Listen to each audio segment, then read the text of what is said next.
That's a reach. Welcome to That's a Reach podcast.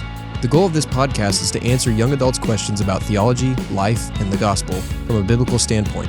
We hope you enjoy. Welcome to That's a Reach podcast. We have the whole crew here today. All four. All four of us. Okay. This is episode 3. Season 2, episode 3. We've got a few questions for you. Starting off with question number 1. What advice would you give for someone who grew up outside of the church as they tried to become a part of it? Sometimes it seems like church culture sort of makes it hard for people. Get out. No, I'm just kidding.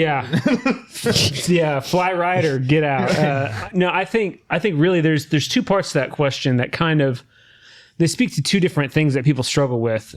Just the first one, just in general terms, how someone that grows up outside of the church, how do they become integrated into the church? I think it's kind of the same answer for anyone. There's layers and structure for how church, well, there should be. I know for us there is structure for how church discipleship works. There's the large group things that happen on Sunday mornings. Then you get slightly smaller groups and you go to Sunday school. Slightly smaller groups from there going into life group, and then even smaller groups from there. Once you have established relationships, then you start to have opportunity for good friendships and discipleship where you're getting poured into or pouring into someone else. And so it's usually as a brand new person to a church, especially if you're coming from outside the church, kind of start in the big area with the intentionality of moving yourself to smaller and smaller groupings. It's the thing that trips up anyone is when they get comfortable and they just sit in the large group on a Sunday morning and they don't engage those that are sitting around them. They don't look for opportunities to get invested. And it's not an exclusive church thing. You know, kind of any grouping you go into, if you're going to start a new hobby or you go to a new school or whatever the case is, if you don't put yourself in the vicinity of other people's actions and circles, then people aren't going to go out of their way. Normally, people don't go out of their way to snag new people. Yeah. But the church, for the most part, most people that are invested in church realize that there's going to be new people walking in and they're going to recognize, I haven't seen that person before. I want to make sure that they are getting connected and involved. And so people will make that effort. That's the first question. Do you have anything to say about that? I would say part of this is don't believe the lies in your head. Yes. Because there's part of the question in and of itself makes an assumption that the way that you feel about how you're not getting connected is like accurate. Mm-hmm. But some of that is just the insecurities everybody feels anytime they're doing any social thing, right? Part of that is thinking about the fact that no one else thinks, like no one who's been in church culture is like, that person's not, they're not from around here. No one's like looking at you thinking you don't belong or whatever. And then in that same way, everybody else, whether they are in the church or out of the church or how long they've been, is having the same thought. Mm-hmm. So there are kids who grew up in the church and they still are like, I don't know if I'm supposed to be here. Yeah. And that even can just be switching churches. Yeah. You can be totally invested in a church culture, switch churches and be like, oh, no one here knows me or likes me or whatever. And a lot of that is a tool that the enemy uses just to make you second guess and not get plugged in, not get involved. And so I think one of the things you have to do is kind of have to choose to shed some of that social anxiety and just say, the Bible tells me I'm supposed to be here. I'm supposed to be plugged in. I'm supposed to be a part of this. So I'm going to go do it. Mm-hmm. I'm going to get involved. And it's funny because I've seen people come in and they sit in the second to last row and they don't pray with anybody at the end of our young adult services, things like this. And then they're just kind of around and then they wonder why they're not plugged in. And then I've seen people who are brand new, who within 2 weeks are literally just walking around introducing themselves to people. Mm-hmm. And before you know it, everyone just thinks, that person's been here forever. We know them so well. And it has nothing more to do with that. They decided. They were like, I don't care. I'm going to be here. I'm going to get plugged in. So here we go, right? And they embrace kind of that social awkward, just, I gotta do it. I gotta talk to people, and that could be harder for introverts, sure, but you still have a choice in the matter. It's also realizing that not like no one's out to get you. Like everybody wants you to be there. And so it's like when they come in and they want to have a conversation, it's like whoever you're going to go introduce yourself to, they're like, oh yeah, a new friend, you know? So yeah. I mean, even the most socially awkward person, when you, like for me, if I end up talking to them on one of our worship nights on Tuesday, it's not like, man, I've never thought, man, I wish they weren't here. Because like that's anyone within the church community that is chasing after Jesus, when they see anyone, whether they're awkward or you can tell they're going through some stuff in their life or whatever the case is, in my mind, it's always like, man, I'm so glad that they're here, because this is where they need to be to get over their shyness, to grow in the Lord, to overcome whatever sin difficulties they have going on in their lives. It's not like, man, I can't believe so-and-so is here. He's such a sinner. Where else would a good church person want them to be? You know, like, go back out and sin. Don't be in here. You're bringing down the vibe. Like no one thinks that. And like Taylor said, that's the tool of the enemy to make you think, oh, I don't deserve to be here. But that's exactly the point. He's just twisting the truth of the matter that you don't deserve this type of opportunity and relationship. And he's trying to make it seem like, yeah, get out of here. It's like, yeah, you don't deserve it. How cool is it that God offers that to you? That friendship and community is a God-given good thing that you get to be a part of. Yeah. So don't listen to the enemy's lies on that. That's the cool thing, is like the power of Christ is the only power in the world that can unite so many different people. Yeah. And so if you're coming to church and you're not being able to get involved and relate to people, then are you chasing a different thing than everyone else? Like, what's your goal? What are you coming here for? So everybody else is getting together because we're all uniting around who Christ is in our lives. And so you've got to be chasing that. And once you do chase that, you'll have a desire to talk to everybody because you want to talk about that with everyone, and they'll want to talk to you about it back. Yeah. What was the second half of that question? Sometimes it seems like the church culture sort of makes it hard for people to do that. Do you think that is true, or is that just the reality of any group, any circle? Okay, that's a good question. I think in general, it's just the reality of any group. I think that it can be very true of church culture. One thing, and again, this is partly just across the board, but a lot of groups have, like, if you will, subcultures have like language, like lingo, right? There's Christianese. Yes. Yeah. And so it can be hard, but again, now we're back to, how do you get fluent in a language? The best way is immersion, right? The best way is to just keep asking questions. And so it's like, okay, you're new in church. You keep hearing this word, sanctification. It gets thrown around all the time. You're like, what the heck is that? Well, then ask somebody. Say, what is sanctification? And one of two things is going to happen. Either the person you ask is going to go, I have no idea. And you're going to be like, I'm not the only person that doesn't know. Or you're going to ask somebody and they're going to go, well, it's this. And they're going to explain it to you. And then you're going to be like, cool, now I know, right? But there's no loss. And it's, again, we're back to it's the doubt in your head that makes it to where, like, that people will know, like, I should know that term. Like the pastor says it in the sermon all the time. And it's like, that's actually why I try to explain it every time I say it in a sermon, because I'm like, I know like a third of the room still doesn't know what this means. You know? But the thing is, just be, hopefully you go to a church where it's not made harder on purpose. That can happen. Yeah, that absolutely does exist. But if it's not being made harder on purpose, then there's a good chance that it's a hesitation in your own head. And the only way to get out of that is kind of, for lack of a better term, like by force, to kind of push yourself and just be like, you know what? I have no idea what this is about. Right. Can somebody tell me? Yeah. Any healthy church community is not going to operate in an exclusive club type of mentality of like, you better understand the lingo before you come asking questions.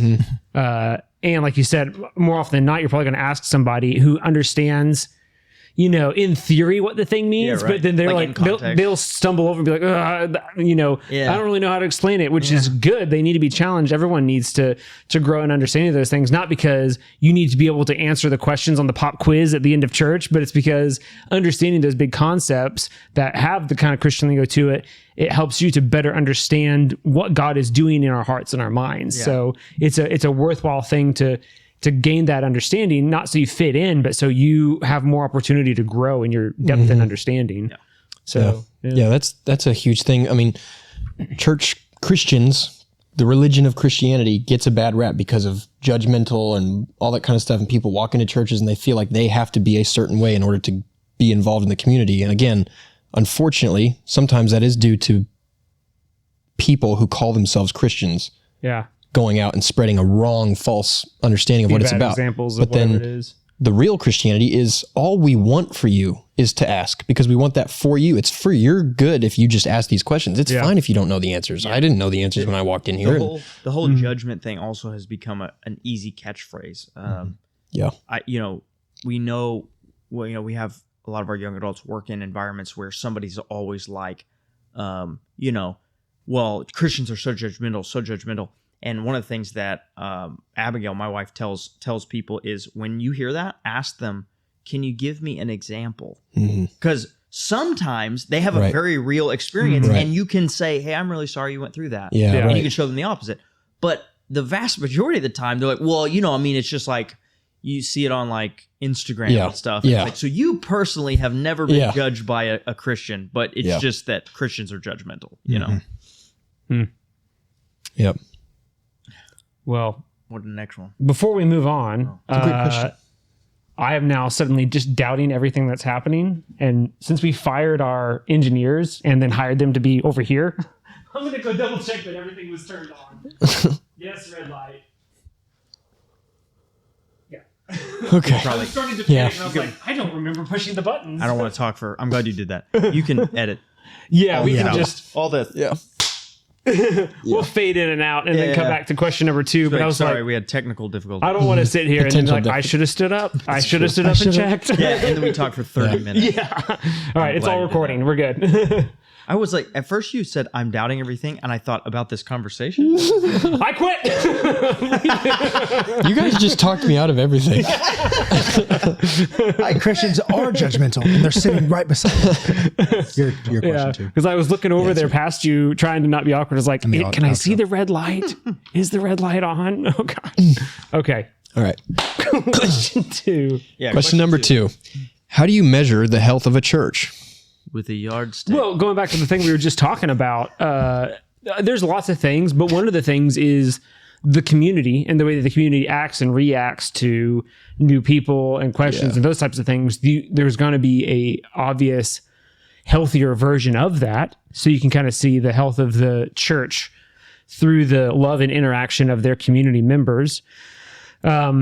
One of the things that I talk a lot about when we're talking about launching new ministries and things like that is just the idea of vision, trying to figure out where we're going and why. But one of the important elements to that is not just having a cool, catchy vision phrase, but like what's the value and the measure that we're looking at. And so as a person that's within a church community, what does a healthy church look like? And I would say generally it's a church that is multiplying disciples. Think about the Great Commission. Yeah.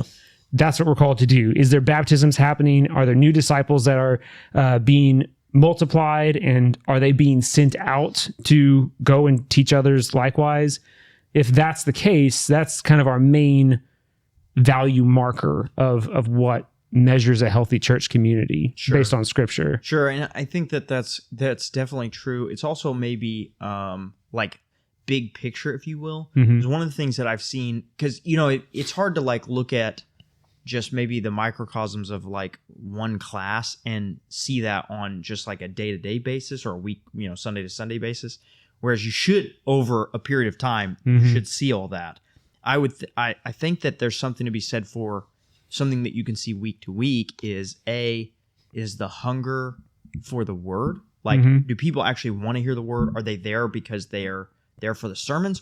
Or are they there because you're doing something flashy? Right? Like, are they there because there's something trendy going on, right? That's one thing. And then the other one, something I've noticed that I think shouldn't be underrated is how do believers deal with conflict? Yeah. Like, you want to see a healthy church? Absolutely. What happens when there's conflict? Do people seek to reconcile with each other, both sides? Or do people seem like try to divide into their groups and win the fight? Right. And what I've been really happy with in general is that a lot of times that I've seen it just in the young adult community, drama or some kind of conflict of some sort is that people are seeking to reconcile. They're not trying to make it worse. They're not trying to get people on their team. Right. As a matter of fact, I would be willing to say I've never seen a community this big with healthier breakups. Because we have breakups in our community. They happen every now and again. Yeah. And they're not dramatic. They're not people taking sides. There's not a lot of fighting. As a matter of fact, we've had people who were very upset about a breakup only to have their communities come around them and say, okay, but that's not what's important right now. Like, I know you're sad. I know you're upset. I know that this hurts, but what is God teaching you? And that to me is so huge, because instead of it just being like, everyone grouping up and picking sides of who was right and who was wrong, even if the person involved directly is trying to do that, the community themselves won't let that happen. And that to me, I mean, just the way again, I think that you're absolutely right in a big picture. There's a big picture of disciple creation. Yeah. But the micro level of that on a week-to-week basis is the difference between what's our focus on and what are we doing with the thing that distracts us from our focus. So the word and the conflict that distracts us from the word, Yeah. So what do you say to a person who's like, well, attendance is the only measure of a healthy church? And where people are like, well, clearly there's thousands that go there. Yeah. Why is that? I've always said there's growth out and there's growth deep, right? And if you will grow what you have deeper, it naturally attracts people to it, because other people are attracted to people who are really displaying Christ, right? So if you grow deep, you will eventually grow out. If instead you focus on growing out, what you have is something really kind of far-reaching that's fragile and house built on sand almost. Yeah, and so what you'll see churches, young adult programs, all kinds of stuff. They get a lot of people in the room, and then it topples, it crashes at some point because it's easy. It's unstable. One of the big measures for this is, I've heard of groups that they were bringing in 100 new people, like a church bringing in 100 new people a week and losing 75. It's like, okay, you're like, I'm glad you're somewhat growing, right? But why are you losing, three quarters of what you're bringing in? Yeah. And that's not growing what you already have deeper. And the tendency, right, is I got to get the chairs filled. Yeah. But if you'll take whoever's in the chairs and make them stronger and stronger and stronger, people will naturally be attracted to them. Right. They will fill up more chairs. You take whatever you get, you keep going deeper. That's how I will, I don't want to be like arrogant in this, because I'm just saying it in the sense of like, I think we did this well. Yeah. Which is that Reach has never been a place where that's so cool and trendy that we just had tons and tons of people showing up. But over time, we've only ever grown by 10 or 15 over several months, right?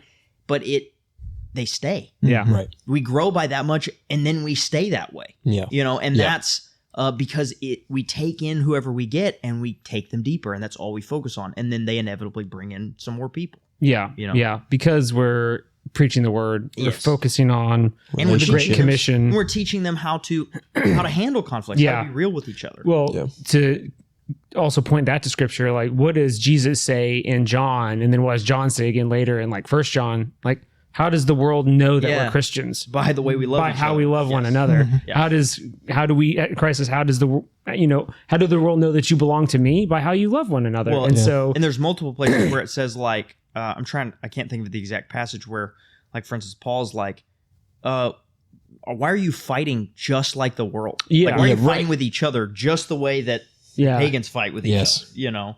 And it's like, we're supposed to look different, Yeah. And that's going back to even the first question about even to just dissuade somebody's fears about getting into a new church and feeling, as an outsider in church culture, it's like, that's the ideal of what church culture should be like. That they're known by how they love one another. And if that is a mark of a healthy church, then that's another reason to not fear jumping into a new church community, because if they're following the Lord, as best as they can, they're going to love you even in the midst of your trials and your junk in life. And so it should keep us from worrying about that so much. And I think you're absolutely right. Like using that example of what our young adult community looks like versus some of the stories that we've heard of other ones. And that's just one of those things. And it doesn't just end with young adult community, thinking of all ages and stages of what they look like, by the way that we love one another and are okay when our preferences aren't met. Because going back to the gospel and to scripture, Paul, is telling the Philippians to have, that mind among themselves where they are counting others' needs more significant than their own. That is a practical way of showing the world that I love these other people in a Christ-like way that's different than the world. Not because I have to in order to deserve to be here, but I am compelled to by the Spirit growing within me. And I don't remember what the question was about. How do you measure health of a church? There you go. So there you go. Those things. Yep. That's good. Absolutely. Okay. Loneliness in young adults, mainly for men. How do you encourage young men to find friend groups? Yeah. Going back to even the first question of just putting yourself out there when there's other things going on, you don't have to wait on, like your Cinderella waiting for them to bring you your glass slipper and invite you to the ball. Like go out and put yourself out there and just show up. Yeah. Honestly, show up. Showing up is one of the biggest ones. Cause like we do, for instance, we do men's events like once a month. Yeah. And then it's like, okay, do you want to build new friendships? Then be at those things. Yeah. Right. That's huge. And then the other one for me, what makes men feel the most alone is that they, even if they go out and they play basketball every weekend with a group of guys, but that group of guys doesn't know what they're struggling with, they still feel alone. And guys are way less likely to share what they're struggling with each other. And I think that's obviously there's a stigma to that, and it has to do with masculinity and stuff, but that's not Christianity. And so ultimately it is not just being with guys, but telling those guys the truth. Hey, like I'm dealing with something and I'm not even dealing with it well. And it sucks. And I need you to know that. I need you to pray for me. I need you to, hear me out as I deal with this thing. And it's like the more guys that you'll do that with, the more connection you'll have with them. And by the way, when you do that with guys, they do it back. Yeah, it's contagious. Yeah. You tell a guy like, hey, I'm struggling with this, man. Like, and then what's going to happen is that guy's got something pent up deep inside of him. He doesn't want to tell anybody. And as soon as you say it, it's like, well, dang, dude, you know what? Here's what I'm dealing with, right? And they'll tell you something back. And then guess what? You just made a friend in a real way. You'll stop feeling lonely because you'll know.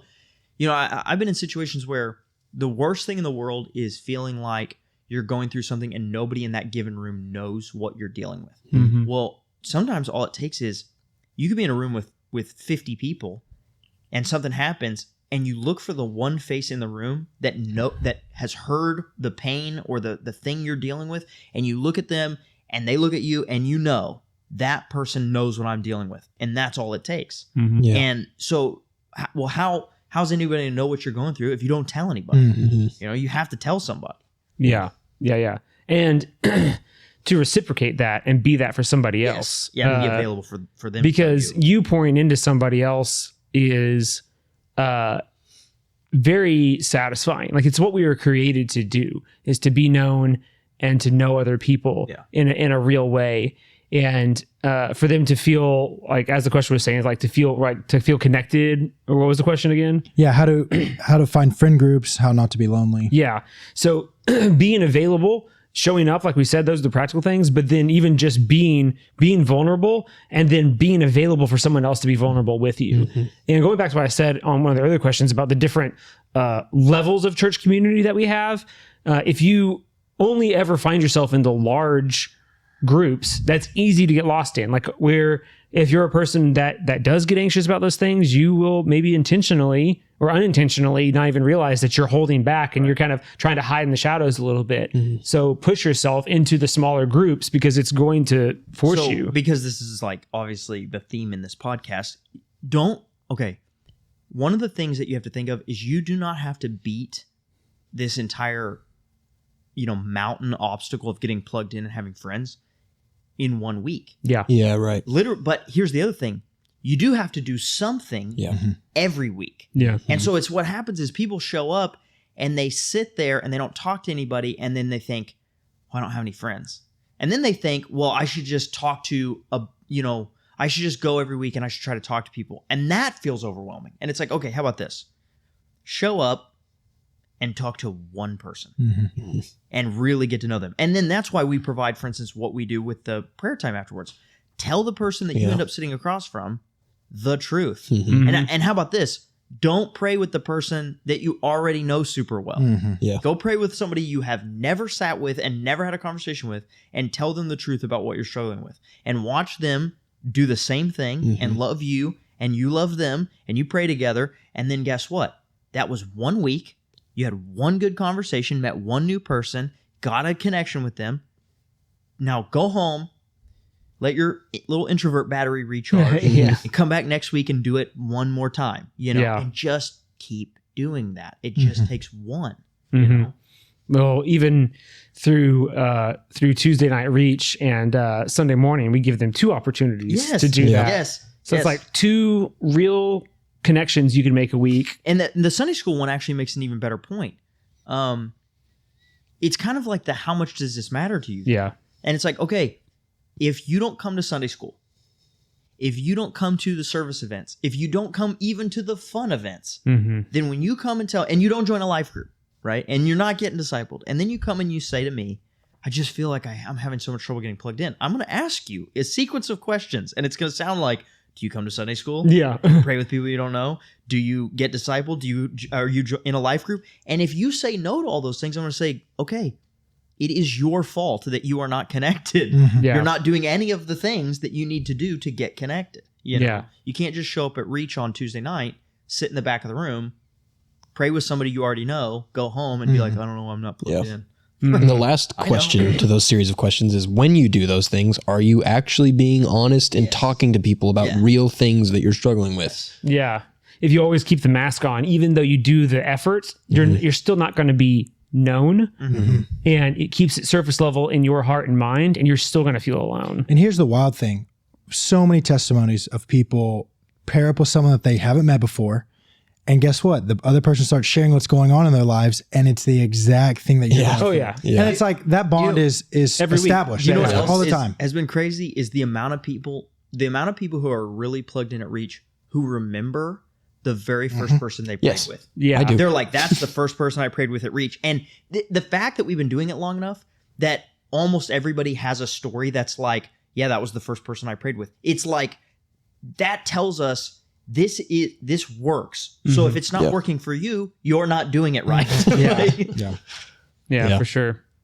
But in all that, I don't want people to feel that we're like beating them, where it's like, come on, dummy. I mean, a little bit, but we're pushing you for your benefit. It's just see the illogical nature of the thing of, I don't feel connected. Well, have you done any of these things? No.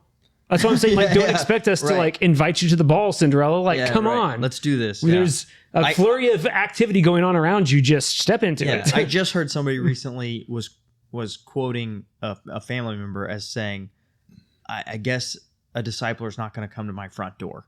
Oh, it's like, no, they are not. You have to go do something to get discipled.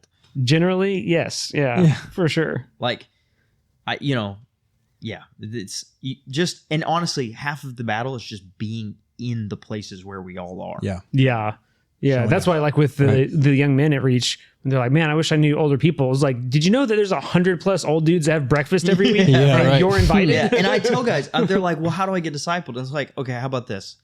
Go to men's prayer breakfast, sit at a new table every week, and ask a random dude that's 20 years your senior to go to coffee that week. Yeah. Do that 10 weeks in a row, and I bet one of those guys you'll make a real connection with, and you can get discipled. Yeah, absolutely. I'd be surprised if it didn't happen that morning. Yeah, right. Right. No one of those guys. Especially walk up to one of those tables. We do the same thing all the time. We go to prayer breakfast, and then we sit with our peers. It's like, are you trying to get discipled? Don't sit with your peers.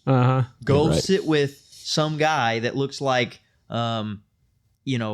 he might have been in Vietnam. Yeah. And ask him to go to coffee. Yeah. Even just yesterday at prayer breakfast, some of our young adult dudes were standing there looking around, and they're like, well, so-and-so's right here. And I go sit with some old dudes you don't know. And they did. And they talked for forever. So it's like, there. Exactly. Good. Wonderful. Yeah. Yep. Cool. All right. That's all that we have for today. That's the last question. All right. Thank you for listening. If you have any of your own questions, send them in. That's episode 3 of season 2 of That's Reach. Nice. Break. Done. Thanks for joining us. We hope this episode was helpful in your daily pursuit of Christ. If you'd like to get a question answered, see the link in the description.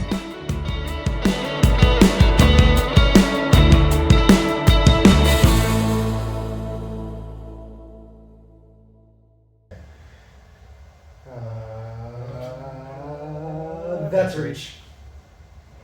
I think that was good.